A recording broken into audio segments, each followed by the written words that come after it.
Today we're going to talk about and install a set of Rancho high steer knuckles. We're going to go through, show you what they really improve. Easy enough, let's rip them apart and see what's all in the box. Okay. We got instructions. Actually all color coded, tells you everything, that's all right.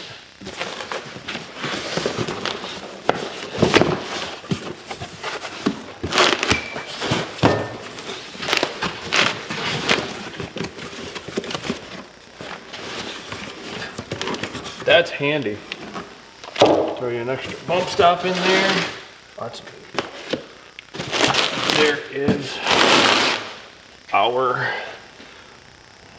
knuckle, one of them.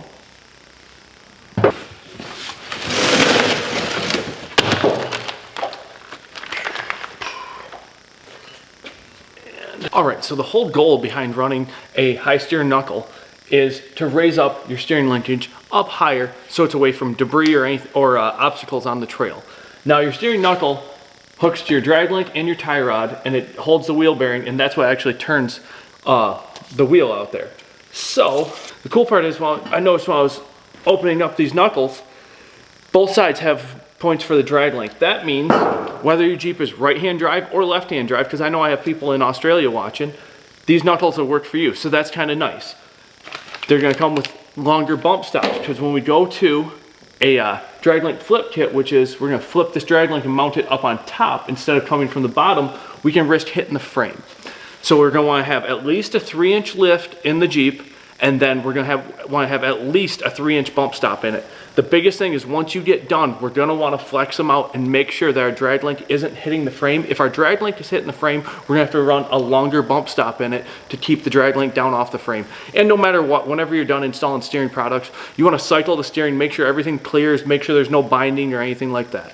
So if you had to do either side, you just follow the same protocol that we're going to be talking about right here, and the instructions are great. There's tons of pictures in it. It's going to walk you right through it, but I'll walk you through and show you some of the tips and tricks that'll make it a little bit easier for you to install these. All right, so when we get ready to take it all apart, we're going to have to unhook the drag link, the tie rod end, both the ball joints. We're going to have to unhook the ABS sensor that comes all the way up here behind the shock. We're going to have to take the brake caliper bracket off, then we're going to have to take the axle nut off, and then the wheel bearing. I'll walk you through the steps and the process of how it is. The biggest thing to think about is in these tie rod ends and in a ball joint, it's going to be a tapered hole. So it's not a straight hole. And what that is it's going to lock in right there. Usually you'll take that nut off, and then we're going to strike it with a hammer. It'll break it free, drop right out, you'll be good to go. And when I do the brake calipers, I leave them all together. I just release the pressure on the brake caliper, take off the caliper mounting, or the bracket bolts for that matter, and then I hang it up there. I don't pull everything all apart. It's just gonna save you a little bit of time.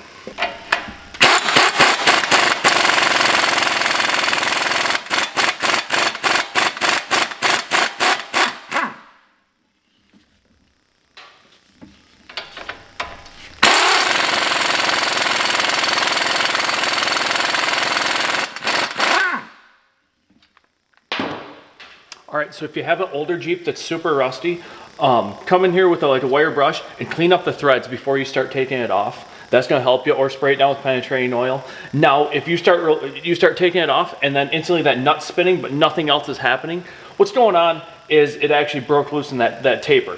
So if you can get a floor jack or some kind of force, even a pry bar in here, and hold up on it to hold up pressure on that joint, then it's going to hold itself together, and then you can take that nut off. But that's one of those things that sometimes it'll be super frustrating if you got one that's just spinning and spinning. If you can lift up on it a little bit and put some pressure on it, that's going to hold it right in that taper, and then you can take that nut right off.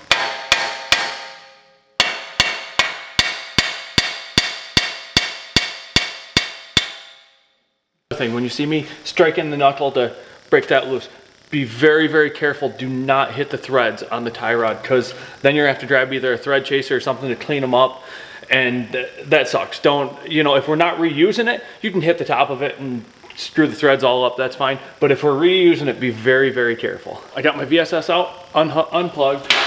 I grabbed a screwdriver, wedged it right in here with these brake pads, took the pressure off. Right there, when I come around, there's a 21 millimeter, or two 21 millimeter bolts. 1,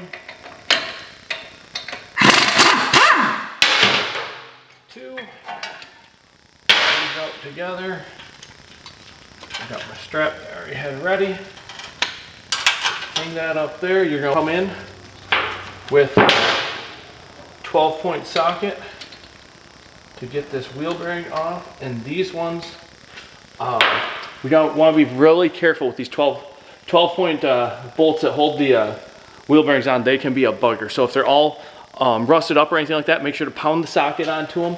When we put the vehicle back together, that bolt, we're going to put either anti-seize or grease or something on the stem of the bolt, the lengthwise of the bolt, because it's very, very common for them to rust up inside the knuckle itself and break off.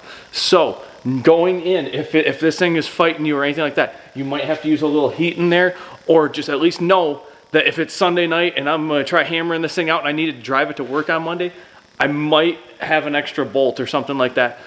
Here at the shop, I keep, you know, quite a few of those extra bolts there because they break all the time. We're in a northern climate where everything just rusts up on us. So it's loose, let's pop it out of there. Boom, there's an axle shaft.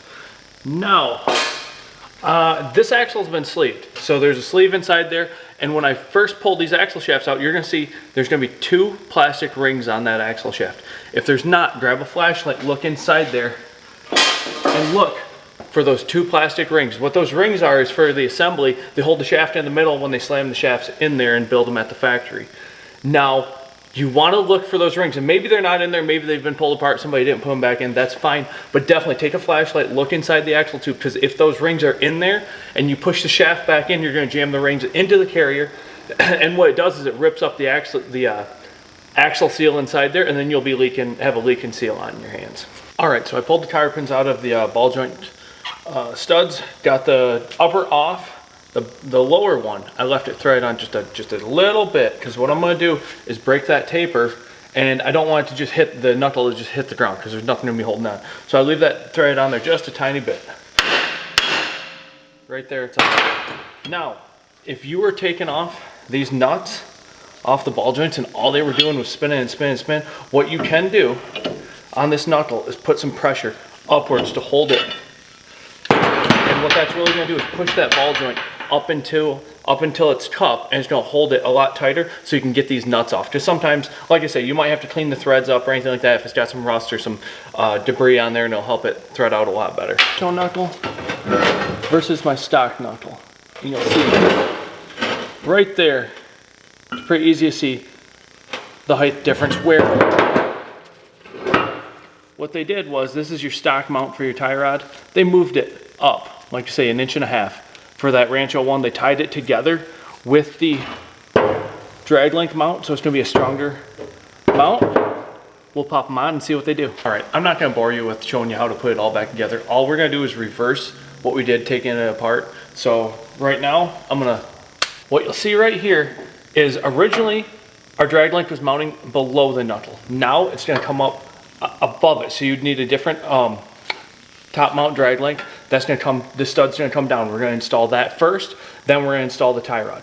The thing to think about is with going to a top mount drag link, we need to keep the drag link and the track bar parallel. So by flattening out that drag link, we need to go to a track bar raise bracket, and what that's going to do is raise that up. It's going to stay parallel. If we don't, we're definitely going to induce bump steer, because the drag link and the track bar will be working on different arcs. So if they're working on different arcs, when it moves up, you're going to feel that in your wheel, and it's going to turn you. So that's a super common thing that I've seen people do a drag link flip kit and they won't raise up the track bar. So that's something to definitely keep in the back of your mind. Another thing is, I haven't installed the bump stop. Mine's bumped pretty high anyway, but it comes with a extended bump stop. You're going to need to install that. Once you get everything together, we're going to want to flex the Jeep out. We're going to want to cycle the steering and everything, make sure we're clearing for our stabilizer, our track bar, everything. We're not going to interfere and have any binding issues or anything like that. All right, so I set the vehicle back down on ride height, and it's sitting on, like I say, 37-inch tires, still the same tires, everything's all the same. We are at 17.5. Started out at 16, that's 1.5 inches. You can see how much it raised it up. If you look at that whole steering, we got high steer knuckle on this side, Stock knuckle on this side, you can see that huge angle right there. And with having that drag link, see the drag link used to be sitting down here. Now it flattens it right out, gives you a little bit nicer driving feel. And you'll see that track bar that comes in at an angle. Like we say, we're gonna raise up that track bar with a track bar raise bracket, and it's gonna flatten it all out. Our geometry is gonna be great, and the Jeep's gonna drive really well. All right, well, really, thank you for watching. Truly appreciate watching all the way through, and really appreciate all the support we've gotten through the whole community. It's been amazing. And when you're finished, you want to torque everything down, and then no matter what, we always suggest taking it to a shop that you trust and having alignment done when you're done.